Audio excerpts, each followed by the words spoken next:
오늘 오전 보합권에서 출발한 국내 증시 상승세를 이어가는가 싶더니 주춤한 모습입니다. 코스닥은 오히려 하락으로 전환이 됐고요. 코스피는 보합권에서 움직임이 이어지고 있습니다. 그렇습니다. 뉴욕 증시가 성금요일로 휴장을 하고 있고요. 우리나라 시장은 그 특별한 재료가 없어서 왔다 갔다 하는 모습입니다. 네, 주말 사이 미국이나 유럽은 이제 부활절로 휴장한 상황입니다만 트럼프 대통령이 관세와 관련해서는 SNS에 이런저런 발언을 했잖아요. 이에 대해서 네, 맞습니다. 시장은 또 어떤 움직임을 나타낼지, 어떤 대비가 필요할지 증시 토크에서 알아보겠고요. 트럼프 대통령이 SNS를 통해서 파월 연준 의장 해임이 또 시급하다고 했죠. 네, 계속 파월 의장에 대해서 항상 틀리고 늦고 지금이라도 빨리 해고를 해야 된다는 식으로 얘기를 하고 있는 것 같습니다. 네, 트럼프 대통령과 파월 연준 의장의 대립, 올해 기준금리 인하에는 어떤 영향을 미칠지, 또 달러화를 비롯한 환율 외환 시장의 움직임은 어떨지 뉴욕 인사이트에서 자세히 짚어보겠습니다.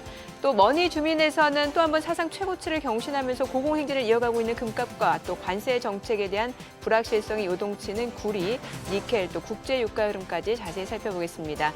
지금 보시고 계신 머니쇼는 SBS BG앱과 유튜브에서 실시간 시청이 가능합니다. 더 많은 국내 주식 정보 받아보실 분들은 카카오톡 채널 머니랩 추가하시기 바랍니다. 그럼 오늘 증시 토크 출연자 모시고 자세한 이야기 나눠볼까요? 네, GFM 투자연구소 이진우 수장 모셨습니다. 어서 오세요. 안녕하세요. 정비앵커 이렇게 웃으시면 아침에 보시고 지금 또 보시는 거 아니세요? 그래서 그러니까요. 웃었어요. 예. 민망하네요. 네, 오늘 일단 국내 증시 오전에 저랑 보셨잖아요. 예. 네, 오전 보시고 또 지금 또 오후도 보셨는데 어떠세요? 그러니까 우리 개장 초에는 상당히 보합으로 출발했다가 지수가 좀 올라가는 네. 것더니만 우선 뭐 수급 측면에서 개인만 사니까 아무래도 역부족이 느껴지고 예. 그리고 뭐 달러엔 환율이 지난 주말만 해도 142엔대였는데 이게 네. 지금 140까지 가버렸죠. 예, 140.64 뭐 그냥 2엔 가까이 빠져버리니까 이런 상황으로 여전히 뭐 시장이 지금쯤이면 좀 이렇게 변동성이 좀 잦아들어야 되는 거 아닌가 싶은데 네네. 그게 아니네요. 결국은 미국 관세도 계속 문제지만 이제 관세 다음에도 다음 거가 뭐가 있다고 미리 또 트럼프가 비관세 돼 있는 다른 조치들까지 막 이제 X에다 날려버리고 이러고 있는 상황이어서 기본적으로 어디까지 불확실성이 확장이 될지 되게 네. 어려운 상황인 것 같은데 어떻게 생각이 드시나요? 특히 한국 증시랑 미국 증시랑 약간 디커플링 되는 느낌이잖아요. 예, 디커플링 되는 느낌은 여전하고 네. 오늘 뭐 중국은 홍콩은 안 열리고 이제 상하이하고 심천은 했습니다만 증시만 봐서는 중국은 관세 전쟁에서 거의 뭐 나는 이기고 있어 하는 그런 흐름이고요. 네, 맞습니다. 그러네요. 근데 이게 지금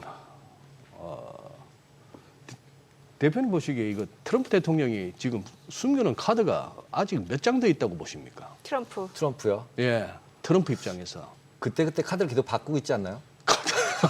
카드가 이 카드가 마음에 안 들어 그러면 저 카드로 바꾸고 저 카드 마음에 안 들어오면 이 아니 카드로 그리고 또 바꾸고. 기본적으로 트럼프 대통령 수면 시간이 평균 3-4시간이래요. 3-4시간이니까 그만큼 남들보다 일을 많이 하잖아요. 많이 하죠. 그러니까는 예. 지금은 없던 카드도 또 생겨날 수도 있어요. 어떤 카드 생겨날 수 있고 밑장 빼기까지 하면은 진짜 힘들어지는데.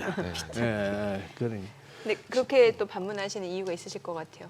저는 그 백악관 홈페이지에다가 네. 그 랩리크라고 네. 이거 뭐 다들 보셨겠지만 한번 첫 번째 슬라이드 보시면은 어쩜 이렇게까지 딱 올려버립니까? 결국 2020년 그 무렵부터 이렇게 많은 얘기가 나돌았지만 쉬쉬했던 그 얘기가 결국 우한 연구소에서 이렇게 결국 바이러스가 유출됐다 이런 얘기를 갖다가 홈페이지에다 이렇게까지 했다. 그러면은 그래서 이제 여쭤보는 거죠. 이렇게까지 했는데 물론 이걸 갖다가 미국의 언론들도 크게 다루지는 않고 뭐 보도를 안 할 수는 없지만 그렇죠. 그런 상황이고 이 어마어마한 사안을 갖다가 그 정도로 덮고 가려는 분위기이고 그렇다면 또 뭐가 있을까 싶기도 하고 그리고 또 옆에 저 파월 의장하고 같이 서 있는 저 사진은 그때 2017년일 겁니다. 그 이제 파월을 갖다가 옐런 후임으로 의장으로 연준 의장으로 임명하고 나서 그 백악관 마당에 나와서 이제 취임 인사를 시키는데 저는 저 구글링 하면서 저 사진이 참 인상적이었습니다. 트럼프 대통령이 저 표정과 눈빛 말이죠. 네네. 마음에 안 드는 표정.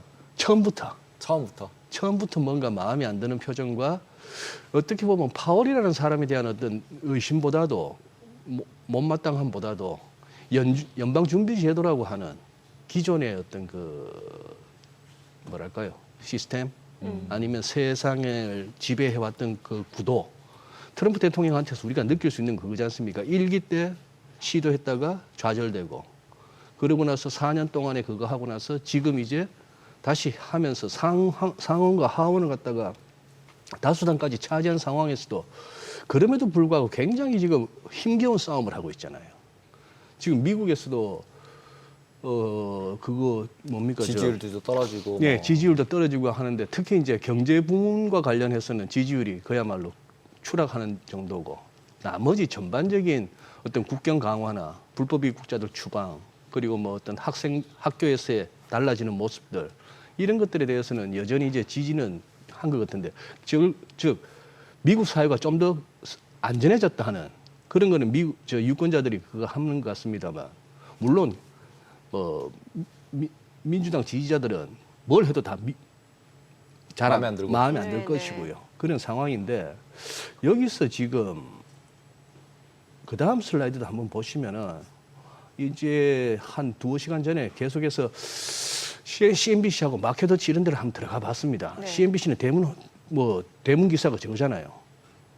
중국이 보복을 갖다가 계속 하겠다고 바오 같으면 저게 아주 맹세한다, 다짐한다 정도까지니까. 그래서 미국의 요구에 따르는 그래서 베이징을 갖다가 고립시키려고 하는 쪽은 나라들은 전부 보복하겠다 이런 식으로까지 나오는 거. 그런 얘기가 나오죠.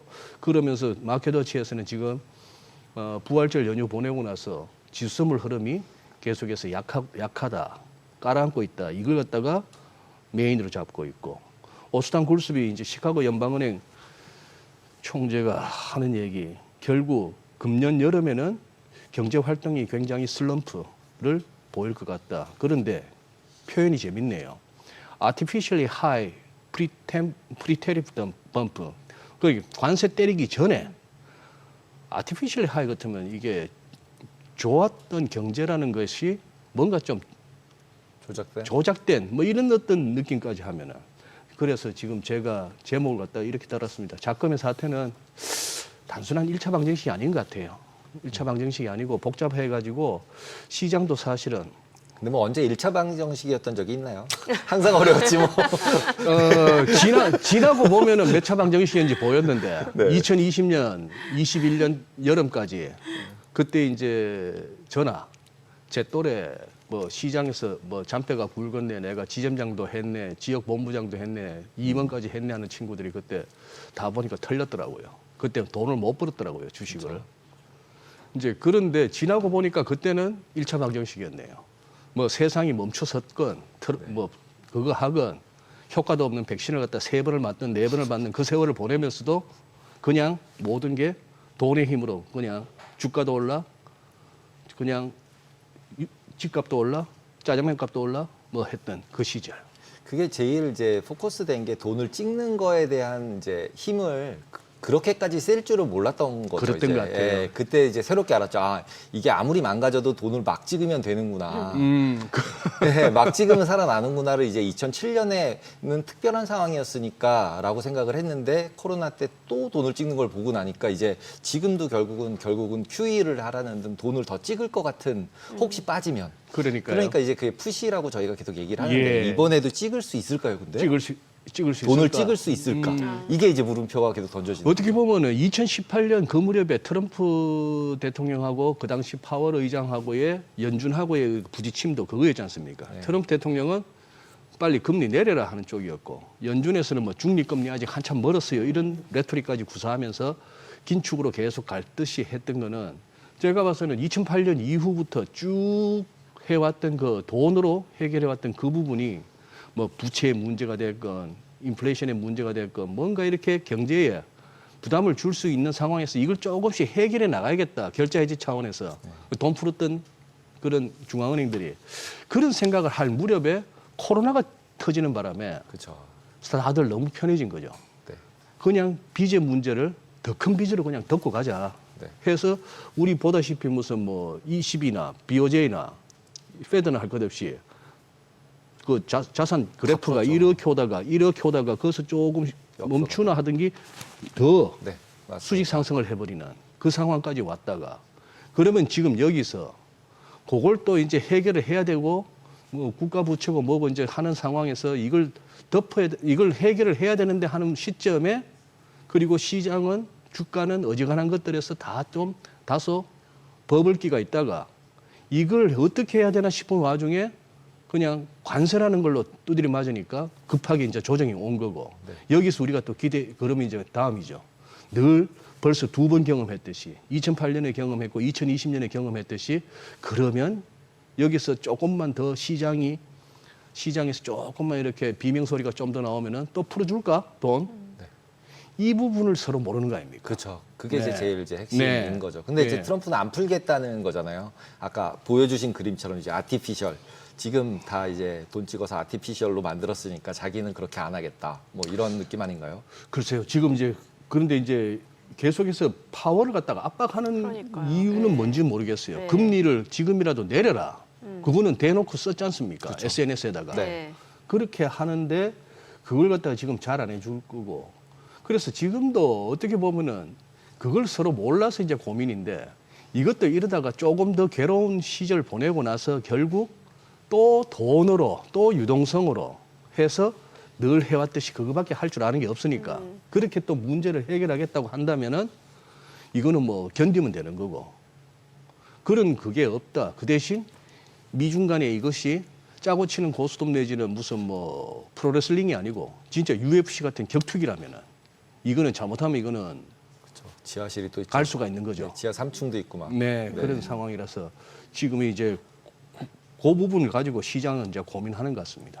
참 이게 투자자 입장에서도 헷갈리는 게 네. 이제 트럼프 대통령은 이제 파월 연준 의장을 압박한다. 이제 금리 인하. 이건 이제 통화 정책 완화, 통화 정책으로 좀 시장이나 아니면은 경기 자체를 좀 부양시키려는 의지는 있는 것 같고 여기에다가 재정 지출은 축소하겠다라는 거는 재정 정책은 또 쓰지 않겠다라고 하니까 그 와중에 예. 또 라가르드는 우리는 얼마든지 준비되어 있다. 쓸 그러니까 거다. 예, 재정 정책을 쓸 수 있다 얼마든지 이러니까 네.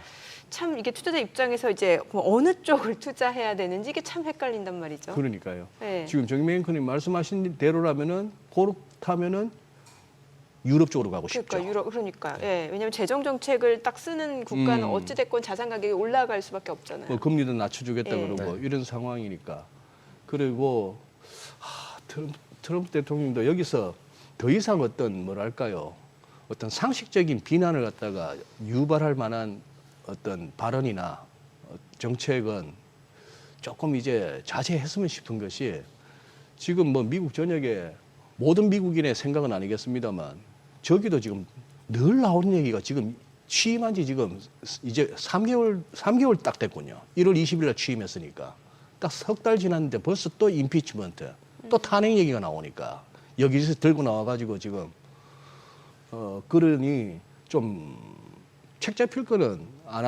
안 줄이면서 나가야 될 것 같아요. 예. 오죽하면은 그 트럼프를 치면 이제 수면 시간이 연관 검색어로 뜨고 이제 평균 수면 시간이 3-4시간이라고 하니까 이게 트럼프의 지금과 같은 행동이 이제 만성적인 수면 박탈 증상이다라고 전문가들이 그렇게 표현할 정도예요. 예, 그러니까 이게 확실히 지금 트럼프에 대해서는 지금 뭔가 좀 호불호도 있는 상황이고 굉장히 맞아요. 또 네. 트럼프는 일기 때와 다르게 지금 이기는 확실히 정치에 대해서 좀 자신감 있는 행보를 나타내는 거잖아요. 본인 일단 스스로. 중간 선거 전까지 뭔가를 해보겠다라고 뭐 강하게 밀어붙인다. 강하게 확정을 한 거 같습니다. 제가 네, 보기에는. 강하게 밀어붙이는데 조금 그 이른바 참모들 내각이라고 해야 될까요? 그 주변 사람들은 일기 때나 지금이나 조금 이렇게 그 팀워크가 다소 불안한 건 사실입니다. 뉴스의 흐름을 보고 있자면은 맞습니다. 서로 좀 부딪히는 것 같고 뭐 그런 상황인데 근데 이 부분을 오늘 좀 한번 살펴봤으면 좋겠는데 네. 우리 아마 주식 하시는 분들이야 요즘이 워낙에 이 AI가 좋아가지고 뭐 저만 하더라도 구글 뉴스에 들어가면은 전부 주식 관련 경제 관련 뉴스만 띄워주는 거예요. 당신이 이거 많이 보잖아. 맞아요. 그래서 아마 우리 투자하시는 분들이라면 이 얘기 많이 들으셨을 것 같아요. 무슨 서학개미 월요일에 어쩌나 3대 지수 죽음의 교차. 이 소위 말하는 데드크로스. 네. 레드크로스. 저희는 옛날에 데드크로스라고 교과서에 배웠는데 요즘은 외신에서는 데스라고 쓰네요. 죽음이라고. 데스. 그렇게 한번 보시면은 이 슬라이드입니다. 뭐 골든크로스하고 데스크로스 다 아시겠지만 단기가 중장기를 갖다가 뚫고 올라가면 이제 골든크로스 이거는 상승 신호. 그 반대의 경우 하락 신호 이렇게 보는데 지금 밸런스 같은 경우는 지금 막 이제 S&P 500에서도 데스크로스가 났는데 그렇다고 패닉하지 마라. 어떻게 저기 강 대표님도 차트 많이 보시잖아요. 이게 골든크로스가 난다고 해서 바로 샀다가는 저는 경험상 좀 고생 좀 해요. 저런 게 맞았으면 우리가 다 부자죠. 바로 오르는 게 아니고 네, 맞습니다. 그동안에 많이 올랐기 때문에 골든크로스가 나타날 수 있는 어떤 이평선의 흐름이 됐는데 그거 보고 골든크로스 나는 시점에 들어가면은 꼭 이렇게 좀 기다려야 결국 다시 그렇죠. 상승 추세가 이어지고 데스크로스도 야 이제 이거는 뭐 팔아야 해다가는 오죽하면 데스크로스가 낫겠습니까? 이렇게 벌어졌던 게 이렇게 꺾이려면은 그렇죠. 훅 꺾였으니까. 근데 거기서 데스크로스 신호 보고 또 매도 들어가면은 또 그것도 이거 잘못하면 고생을 하는데 근데 문제는 이게 길게 가면은 결국 맞더라는 얘기죠.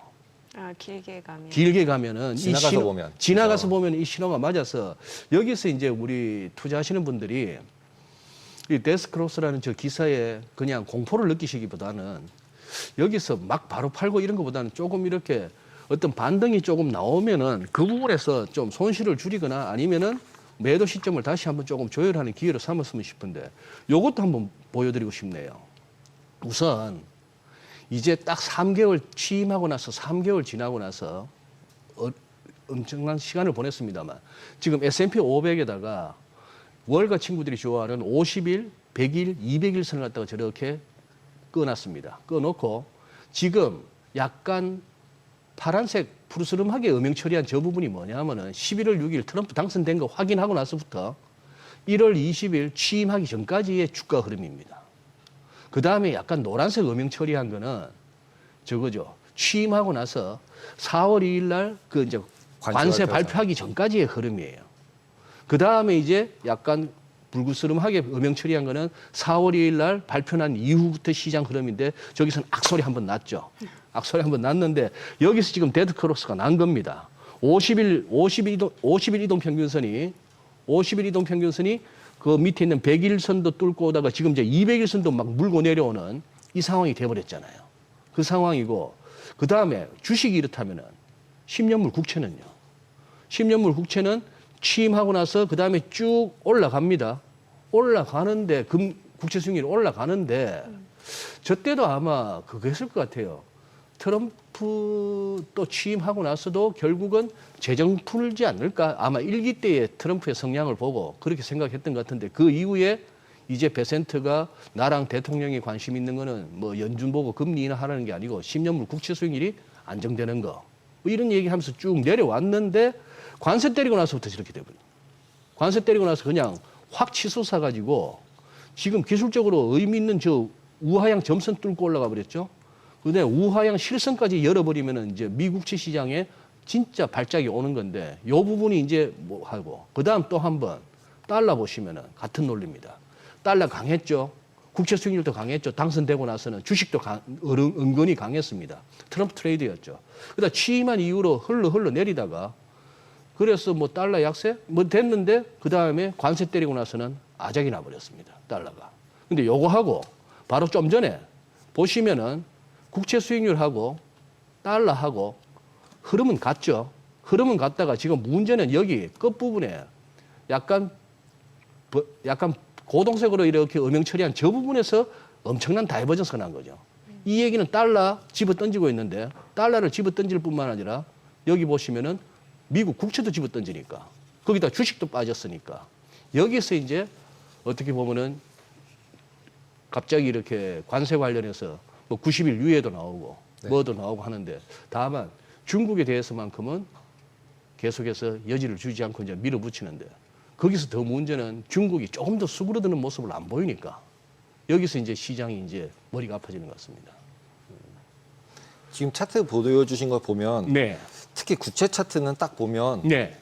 사야 될 것 같지 않으세요? 딱 보기에 MACD도 너무 좋고 RSI도 너무 좋고 바닥 짚고 딱 올라가는 차트여서 이게 뭐 주식 뭔지 기초자산이 뭔지 생각 안 하고 딱 보면 예. 이렇게 저항선 딱 뚫고 올라갔다가 한번 이제 내렸다가 다시 탁 올라가니까 여기서 완전히 사야 될 것처럼 생겼는데 사야 될 것이라 하는 그 말씀은 지금 채권 여기서 이 매수죠. 채권 이거 채권이시잖아요. 채권인데 선물이죠. 수익률입니다. 수익률이에요. 수익률이 그럼 채권 금리가 가격이 더- 아니고. 그럼 금리가 더 올라가는 모습이잖아요. 금리가 지금 이제 이 말씀은 이걸 갖다가 차티스트 입장에서는 여기서 금리가 더 국채 수익률이 여기서 빠질 거겠냐 오를 거겠냐. 차티스트 입장에서 할 수 있는 얘기는 좀 더 오를 것 같습니다라는 그쵸. 뷰가 맞죠. 국채 이제 가격은 교과식인 거죠. 떨어진다. 즉 국채가 더 떨어질 수도 떨어지는 있겠다. 거죠. 예, 하는 그런 어떤 생각을 하게 되는 차트입니다, 사실은. 그러니까 네. 지금 사기보다는 지금 국채를 예. 사기보다는 그렇죠. 그렇네요. 가격이 떨어질 수도 있으니까. 네, 그런 생각을 하게 되는 뭐 그런 그림이 돼버렸습니다. 네. 예. 그럼 일단은 마감 호가 좀 체크해 보고 이야기 좀 나눠가 보겠습니다. 자, 오늘 양시장 마감 예상 지수 좀 체크해 보겠습니다. 먼저 코스피부터 볼게요. 오늘 강보합 마감 예상되고요. 2,484포인트로 마감될 것으로 보여집니다. 코스닥은 0.4% 하락 마감 예상되고요. 예상 체결 지수는 714포인트입니다. 확실히 오전장하고는 좀 분위기가 달라요. 오전에 코스닥은 이제 720선을 가뿐하게 넘어서면서 720선 좀 지지력을 테스트하나라는 기대가 있었던 것 같은데 이제 오후 들어서 좀 시장 분위기가 약간은 좀 바뀌는 것 같고요. 시가총액 상위 종목 마감 예상가 좀 체크해 보겠습니다. 삼성전자 오늘 보합 마감 예상되고요. SK하이닉스는 0.5% 상승 마감 예상됩니다. 예상가 17만 6천 원. LG 에너지솔루션 1.78% 하락 마감 예상되고요. 지금 호가는 33만 2천 원이고 삼성 바이오로직스가 1% 상승 예상됩니다. 호가 106만 원이고요. 현대차 약보합 마감 예상되고요. 기아는 오늘 상승 마감 예상되고 있습니다. 지금 호가가 87,800원. 하나 에어로스페이스가 소폭 오름세 마감 예상되고요. 지금 호가는 83만 원. 삼성전자 우선주 셀트리온 약보합 마감 예상되고요. KB금융 강보합권 예상됩니다. 오늘 예상가 82,500원으로 집계가 됩니다. 코스닥 시가총액 상위 종목 예상가 보겠습니다. 알테오젠 오늘 1.6% 하락 마감 예상되고요. 지금 호가는 38만 6,500원, 에코프로비엠 1.7% 내림세가 예상됩니다. 호가 94,800원, HLB 2.9% 하락 마감 예상되고요. 호가 53,400원이고 에코프로도 1.3% 하락 마감 예상됩니다. 예상가가 47,350원. 레인보로보틱스가 1% 상승 마감 예상되고요. 호가는 28만 2,500원. 그리고 휴젤이 오늘 강세 마감 예상되네요. 지금 호가 35만 3,500원. 클래시스 보합 예상되고요. 펩트로는 오늘 3% 하락 마감 예상됩니다. 예상가 17만 4,500원. 리가캠바이오 그리고 파마리서치 모두 2%대 하락 마감 예상되고 있습니다. 자, 이제 마감까지는 7분여가량 남았는데요. 일단 오늘 양시장 코스피는 보합권 예상되고 코스닥 쪽은 확실히 이제 지난주 후반 시장 상승을 이끌었던 게 제약바이오인데 제약바이오가 오늘 또 힘을 내지 못하다 보니까 이제 코스닥 쪽은 아쉽게 또 720선 좀 하회하면서 마감될 걸로 보여지네요. 네, 지금 미국 시장 같은 경우는 이제 조금씩 하락하는 모습들을 보이고 있는데 그에 반해서는 그래도 저 정도면 양호한 흐름 같습니다. 저 정도면 예. 네. 소장님은 어떻게 보셨나요? 오전장도 보셨고, 예, 예. 지금 오후장도 봤을 때 예. 어떻게 보시나요? 뭔가 지금 열심히 보고 계시는데 아니 저는 연기금이 지금 뭐 어떠나 싶어가지고 연기금, 예. 연기금이 그래도 좀 사긴 사요. 연기금이 그래도 꾸준히 예. 사주면서 네네네. 개인들과 같이 사주면서 이렇게 버티고 있는 그런 양상이긴 한데, 아유, 예, 뭐 일본 저러는 거 비하면은 또 미국장 저렇게 선물 흐름이 저럼에도 불구하고 이 정도면 지수 자체는 그거 한데. 네. 그래 저도 사실 그런 거죠. 많은 이렇게 어떤 전문가분들하고 매일 아침에 이렇게 그거 합니다만 이렇게 저렇게 이제 어떤 업종이나 종목에 강한 분들도 있고 아니면 매크로로 접근하시는 그렇죠. 분들도 있고 한데 저로서는 예를 들어 그런 거죠. 뭐 어느 날 갑자기 유나이티드 헬스가 무슨 실적 발표하면서 하루에 20 몇 프로가 그렇게 그렇죠. 빠지고 이런 걸 도저히 우리는 알 수가 없는데 그나마 이 지수라는 거는 그래도 좀 이렇게 추세도 좀 있고 추세도 있고 가늠이 돼요. 가늠이 되고 또 지수를 갖다가 도외시할 수가 없는 것이 지수가 강하면은 그래도 뭔가 이렇게 매수를 하면서도 마음이 좀 놓이지 않습니까? 뭐 지수가 뚝뚝 떨어지는데 내가 갖고 있는 종목만 안 빠지고 올라 하면 기분은 좋은데 기분은 좋은데 그럴 확률은 굉장히 낮죠. 낮죠. 네, 낮죠. 근데 또 뭐 테마주나 좀 단기 트레이딩을 접근하시는 분들은 시장하고 무관한 종목들 위주로 보시기 많이들 때문에 그렇게 보시고. 오히려 그럴 땐 또 그런 종목으로 매기가 쏠리니까 더 탄력적으로 올라가고 예. 시장이 갈 때 또 안 가는 종목들이 있고 그렇더라고요. 그렇죠. 예. 예. 그래서 지금 뭐 이것저것 다 저는 가끔씩 보면은 완전 무슨 시장에서 내가 도사요, 내가 박수무당이요 할 만한 분들이 있지 않습니까? 네네. 이건 100% 이렇게 돼 하는 사람들 보면 참 신기한데 아직 뜨거운 맛을 못 봐서 그래요. 그렇죠. 예, 철이 없어서 그런 거지.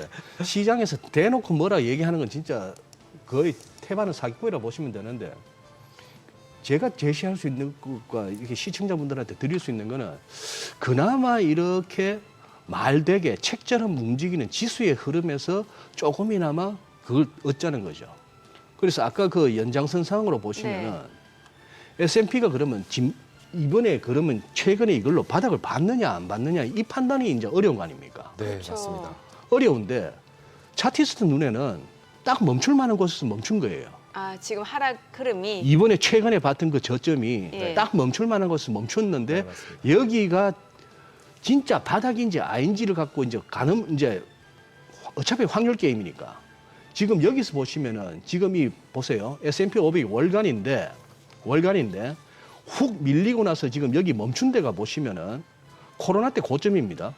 코로나 때 그냥 막 우하면서 갔던 그 고점이기도 하고 무엇보다도 이 금융위기 이후 이 구간은 계속해서 저는 말씀드립니다만 이 부분에서 금융위기 이후 지금까지 피보나치로 이렇게 살펴본 저 상승폭은 돈으로 만든 장이거든요. 네. 돈으로 만든 장에서 이제 한번 처음으로 뭐 관세라는 그 재료를 가지고 이렇게 조정이 왔는데 한번 툭 했을 때 기술적으로 짚어질 수 있는 그리고 전 세계 모든 트레이더와 이코노미스트 그리고 퀀트 이 친구들이 다 주시하고 있는 레벨인 첫 번째 최소한의 조정 레벨에서 멈췄다는 얘기죠.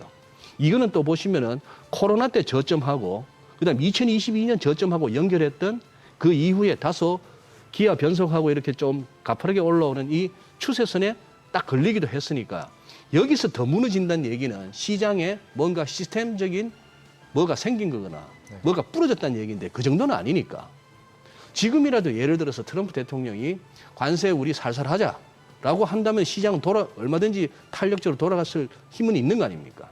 그런 상황인데 여기서 아래쪽을 보시면은 저 MACD나 RSI를 보십시오. MACD 지금 저 상황에서 월간 차트상이 그래서 단기적으로 급락 이후에 어느 정도 몇 주 동안 이렇게 왔다 갔다 하면서 이렇게 반등은 나올 수 있겠으나 저런 상황 하에서 저렇게 이제 월간에서 MACD 매도 시그널이 떨어지고 RSI는 과매수 국면에서 이제 꺾이기 시작하는 여기서 바닥을 봤다라고 하기는 불안한 거죠. 그렇죠. 다른 시각으로 보시면은 또 이렇게도 볼 수 있습니다. 나스닥도 마찬가지예요. 나스닥도 지금 재밌는 거는 제가 피보나치를 어떻게 껐는가 하면은 저 왼쪽에 이게 화면에 커서가 나오면 참 좋겠는데 저 왼쪽에 조그만하게 쿵 떨어졌던 데가 제일 왼쪽 끝에 쿵 떨어졌던 데가 지금 보니까 아무것도 아닌 것 같습니다만 코로나 때였습니다.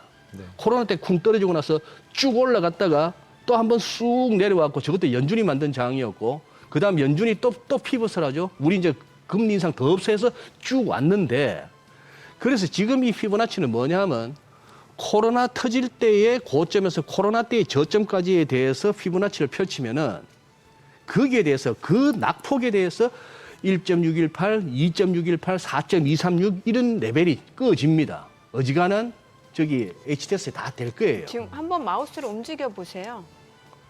아, 화면에 연결이 안 되네요. 움직이네요. 안 움직이네요. 예. 자, 그런데 지금 여기서 무슨 말씀인가 하면은 저 피보나치 제일 위에 있는 저선, 즉 코로나 때 하락폭의 4.236배, 저기에 423.6% 저 레벨에 가니까 소장님 그 얘기 마감하고 조금 그러시죠. 더 들어보도록 네네. 하겠습니다. 오늘 국내 증시 흐름 마감 상황 체크해 봅니다. 마감합니다.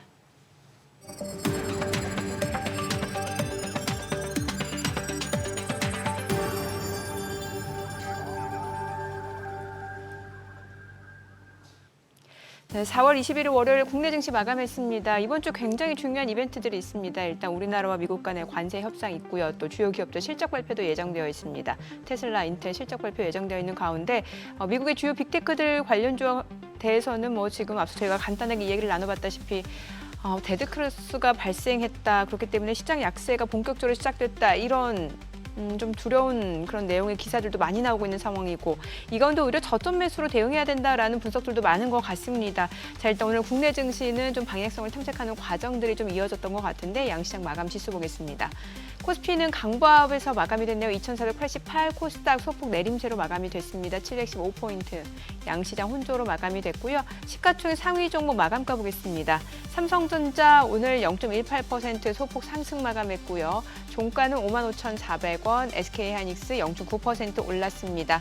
마감가 176,600원이고요. LG에너지솔루션 1.6% 떨어졌습니다. 종가 332,500원. 삼성바이오로직스가 2% 올랐습니다. 종가 107,200원이고 현대차 강보합으로 마감이 됐습니다. 종가는 187,300원.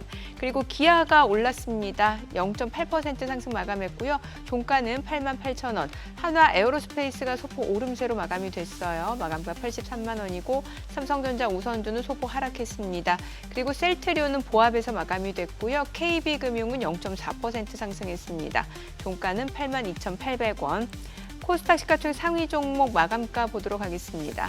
알테오젠이 1.6% 떨어졌습니다. 종가는 386,500원, 에코프로비엠 1.6% 떨어졌고요. 마감가는 94,900원, HLB가 2.7% 하락했습니다. 종가는 53,500원, 에코프로가 1.2% 약세로 마감이 됐고요. 47,400원에 거래를 마쳤네요. 레인보로보틱스가 1.4% 올랐습니다. 종가는 283,500원, 휴젤입니다. 오늘 휴젤이 좀 많이 올랐어요. 4% 넘게 상승하면서 종가 355,500원에 형성이 됐고요. 클래시스도 좀 올랐습니다. 마감가는 63,400원. 반면 펩트론 임상 일상 자진 취소 소식이 나오면서 오전에서도 좀 1%가량 떨어지는 모습이었는데 오늘 종가는 3% 하락 마감했습니다. 174,500원. 니가캠바이오가 2% 떨어졌고요. 파마리서치도 1.5% 하락 마감하면서 종가는 362,000원에 형성이 됐습니다. 수급 상황 체크해 보겠습니다. 오늘 유가증권 시장에서는 개인과 기관이 샀습니다. 개인이 1,855억 원 순매수를 나타냈고요. 기관 238억 원 매수 우위, 외국인은 2,887억 원 매도 우위를 나타냈습니다. 코스닥에서 개인 투자자 순매수를 나타냈습니다. 1,958억 원 순매수를 보여줬고요. 외국인과 기관은 각각 1,155억 원, 635억 원 매도 우위를 나타냈습니다. 자, 오늘 이제 양시장 좀 혼조로 마감이 됐는데 일단 또 오늘 뉴욕 증시 좀 개장 상황 보고 또 최근에 계속해서 또 뉴욕 증시도 변동성이 워낙 크기 때문에 또 개장 이후라든지 아니면 또 마감 때까지 좀 시세 보면서 국내 증시도 전략도 세워야 되지 않을까 이런 생각도 듭니다. 특히 벌써 S&P나 네. 나스닥 선물들이 0.7%, 0.8% 마이너스로 계속 내려간 상태에서 네. 반등을 못하네요. 아시아 시장에서도. 네. 그래서 그 부분에 있어서는 옌달러 같은 경우 네. 이제 140엔 아까 초반에 예. 언급해 주신 것처럼 예. 네. 그 부분이 실제 작년 7월달, 8월달에 예. 이제 블랙 먼데이 나온 날의 네. 레벨하고 비슷해진 상황까지 왔거든요. 네. 지금. 예. 그럼 이제 여기서 밑으로 더 내려가거나 올라가는 거에 따라서 진짜로 옌캐리 트레이드 청산이나 이런 것들이 일어날 거라고 예상이 드시나요? 그러니까 여러분들이랑 이제 많이 이제 진행을 예. 하시니까 예. 여러 의견들이 있으실 것 같은데. 예, 그러니까요. 이제 달러엔 환율이 벌써 이제 140엔을 깨느냐 마느냐까지 왔는데 강 대표님 아까 드리고 싶었던 말씀 짧게 네, 마무리하고 마무리를 가겠습니다. 하세요. 네. 아까 이제 나스닥 차트에서 종합 차트 나스닥 주간 일목균형표에서 드리고 싶은 말씀은 자 이런 레벨에 왔단 말입니다. 아까 말씀드린 저 꼭대기에서 못 가고 이렇게 버벅 흐리고 있죠. 그러고 있을 때 그런데 차티스트 눈에는 야 이 정도까지 왔으면 하는 게 있는데 저기서도 보면은 또 계속 펌프질을 하는 사람들은 있을 겁니다. 월가에도 있고 한국에도 있을 거예요. 그렇죠. 남의 돈이 필요한 사람들은 계속 간다고 얘기할 겁니다. 그게 이제 찝찝한 거예요. 좀 기다렸다가 싸게 살 수도 있는데 하는 그런 생각이 들고 그리고 지금 여기서 위클리 차트에 큼지막한 거에서 또 눈길을 끄는 것은 저 초록색의 후행 스팬이 최근 급락으로 인해서 가격대를 뚫고 내려왔단 말이죠. 저는 일목균형표에서 딱 하나만 그 기법을 갖다가 취하를 할 것 같으면 후행 스팬이 가격대를 뚫고 올라가느냐 뚫고 내려가느냐 그걸로 보겠습니다. 이쪽에도 보시면 왼쪽에도 보시면은 코로나 때 고점 찍고 쭉 흘러내릴 때 그거 왼쪽에 보시면 초록색 후행 스팬이 막 뚫고 내려오니까 약세장이잖아요. 이런 상황에서 지금은 뭐냐 하면은 저기 검은색 우상향하는 검은색 점선까지도 물고 내려왔는데 당분간은 아래쪽에 보시면 RSI 같은 게 과매도예요. 위클리 차트에서도 과매도니까 지금은 조금만 사주면 이렇게 올라는 가겠으나 그렇다고 해서 저 검은색 선을 갖다 뚫고 올라갈 정도는 아니라고 보는 거고. 그래서 그냥 그다음 슬라이드는 다음 기회에 또 말씀드리겠습니다만 얼추 반등 나오더라도 저는 반등이 나와서 조금 그거 한다 하더라도 뭐 16,000, 17,000을 트라이 한다 하더라도 결국 저는 14,000원 한번 봐야 된다고 봅니다. 14,000. 기술적으로 예. 그렇게 보는 거고. 이제 대표님 말씀하신 여기서 달러 이거 신기하죠 이거. 지금 보시면 빨간색 저 달러 인덱스 보시면 벌써 한눈에 달러원하고 겹쳤습니다만 최근 들어서 조금 과하지 않습니까 달러 약세가. 문제는 거기에 비해서 같이 붙어 다니다시피 하던 우리 달러 환율이 덜 내려가니까 참 우리 원화가 상대적으로 약하다 하는 느낌은 받고요. 여기서 그다음 보시면은 유로도 심상치 않습니다. 유로 99년 출범 이후에 유로화의 흐름이 다 나오는데 지금 위로 치솟고 가는 게 심상찮아요. 진짜 여기서 달러 약세가 더 가서 안 되겠다 싶으면 여기서 뭔가 조치를 해줘야 됩니다. 미국 쪽에서. 해줘야 되는 상황이고 N으로 가보시면은 그 다음에 유로와 관련해서 요거 보시면 독일 10년물이에요. 독일 10년물 수익률입니다. 그러니까 독일 수익률이 지금 금리가 오른쪽 부분에 막 올라가고 있다는 얘기는 큰 차트에서 이거는 독일 국채 가격이 떨어진다는 얘기인데 그거보다 데일리 보세요. 저기서 안에 데일리 차트 보시면은 갑자기 팍 치솟았던 즉 독일 국채 수익률이 치솟고 독일 국채 가격이 급락했던 저 때가 뭐냐 하면 젤렌스키가 백악관에서 트럼프한테 혼났을 때입니다. 혼났을 때. 그때도 하는 영어로 그냥 하다가 통역도 안 쓰고 그거 하다가 했는데 그때 그러고 나서 독일이 뭐 한 거죠? 우리 이제 재정 준칙 다 무너뜨리고라도 5천억 유로 정도 막 풀어서 우리 방위 우리가 하겠다 했더니만 또 막 찍어야 되겠구나 싶은 생각에 했는데 그 이후 3월 이후 특히나 4월 2일 이후로는 확 떨어지는 거 보시면은 저거는 누군가가 독일 국채를 엄청 샀으니까 저렇게 나올 수 있는 그게죠. 그러다 보니까 진짜 중국이나 일본에서 미국채 팔고 독일 국채 사는 거 아니야? 소리가 나올 만도 한 최근 흐름이었습니다. 네. 그렇게 되니까 유로가 강해지는 건 맞는데 N이 문제죠. 예. 요거 아마 저는 요 정도까지만 해서 비겁하게 이럴 수도 저럴 수도 하지만 요 뒤에 나오시는 김준성 대표님은 딱 레벨 확실하게 말씀하실 거예요. 김준성 대표님도 보면은 화끈하시니까. 그런데 이거 보시면 달러인 보시면 딱 멈출 만한 레벨에서 멈췄죠. 멈출 만한 레벨에서 멈췄고 그 다음에 기술적 분석으로 말할 것 같으면은 달러인 레벨은 올라가는데 아래쪽에 보시면은 RSI나 MACD는 보면 아니야 더 못 가 하는 상황에서 이제 꺾입니다. 여기서 제가 지금 닭이 먼저인가 달걀이 먼저인가인데요. 무슨 말씀인가 하면은 엔캐리 청산을 하느라고 그래서 달러인 환율이 떨어지는지 아니면은 엔캐리 트레이드를 통해서 해외 자산에 투자하고 있던 투자자들 입장에서 달러인 환율이 떨어지는 엔화 강세가 점점 더 심해지니까 아예 처분해야겠다가 어느 쪽인지는 아니면 서로 상호작용을 할 수도 있겠죠. 그런 상황이 됐습니다. 뭐 혹자는 무슨 뭐 142엔이 무너지면 엔캐리가 트레이드가 그렇게 접근하는 거는 웃기는 거죠. 142엔이나 140엔이나 145엔이나 뭔 차이라고. 자, 뭐 그런 상황인데 지금 제 얘기는 저기서 우상향하고 있는 빨간색 선까지도 열어두셔야 된다는 얘기죠. 그러면 한 125엔 뭐 이쯤 되는데요. 얼추 시간까지 이렇게 감안한다면 130엔대 초반까지도 볼 수도 있겠다 싶은 거죠. 테크니컬리. 만약에 기술적으로 그 상황이 올 수밖에 없다고 보는 거는 우선 일본 지금 인플레가 높잖아요. 네. BOJ 금리 올려야 되잖아요. 예. 그리고 지금 미국 증시나 미국 뭐 다른 자산 시장이 팍팍 치고 올라갈 자신이 없다 싶으면은 팔까 말까 하던 사람들이 에이씨 안 되나 보다 하고 팔 수가 있는 거죠. 진짜 엔캐리의 일부가 청산될 수도 있는 거죠. 그 가능성 때문에 이렇게 되는데 저걸 갖다 그러면 적골이 보기 싫으면은 트럼프 대통령이 말을 예쁘게 해줘야죠. 예쁘게. 말을 예쁘게. 어떻게 해야 예쁜 건가요? 지금 현재의 상황에서 트럼프 대통령이 할 수 있는 가장 예쁜 말은 뭔가요? 그냥 관세 유예한 것처럼 관세 다 없던 일로 하자. 뭐 이런 걸 해야 제일 예쁜 그러기에는 건가요? 너무 체면이 안 쓸 거고. 그렇죠. 체면이 안 쓰잖아요. 각국에서 특히 중국에서 성의 있게 협상에 임하는 것 같다. 이런 정도. 하다못해 뭐가 좀 근데 지금도 계속 트럼프는 중국에서는 그렇게 성의 있게 자기에게 계속 연락하고 있다고 계속 이제 트위터에다가 쓰잖아요. 스루 소셜에다 계속 쓰고 하다못해 지금 뭐 있는데 B2 폭격기부터 해가지고 막 항공모함 전단이 그냥 저쪽 이란 쪽으로 막 가다가 이거 진짜 뭐 터지나 싶었는데 조금 버거웠는지 또 주말에 나온 얘기가 이란하고 핵 협상이 조금 진전을 보내라고 하고 있잖아요. 네. 바로 며칠 전만 하더라도 백악관 내의 참모들은 아니 북한하고 해봤잖아 핵 협상이라는 거 또 속으려고 이거는 뭐 군사적으로 군사적 옵션을 동원하자 이쪽으로 대세가 기우는 듯 했습니다만 너무 이 긴장 고조 내지는 시장 압박이 두려웠을 수도 있죠.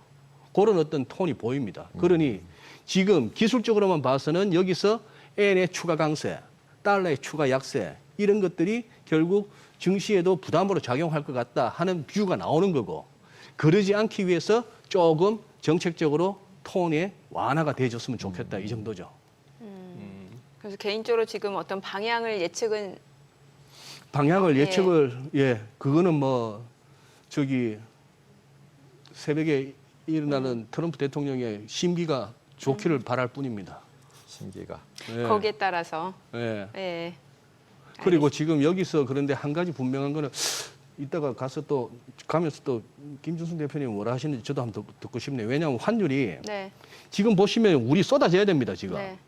저쪽에 왼쪽에 음영 처리한 거나 지금 음영 처리한 거나 쏟아져야 되는 상황인데 그렇다고 해서 이게 1360이나 80은 못 갈, 1360이나 80 구간을 내려선다고는 저는 안 봅니다. 안 보는 이유가 이게 1500은 갈 무렵에 여러 가지 방법으로 틀어막았거든요. 네. 국민연금하고 예. 무슨 뭐 그쵸, 수합도 그쵸. 하고 환해지 비율 높이고 그렇다면 저 정도 또 내려오면 또 그것도 언와인딩 해야 되고 이런 것들이라서 우리 원하는 뭐 1400 밑으로 바른 당국에서나 너무 멀리까지는 안 보입니다. 1400을 깨지면 사자. 네. 알겠습니다. 알겠습니다. 오늘 내용 잘 들었습니다. 고맙습니다. 예, 감사합니다.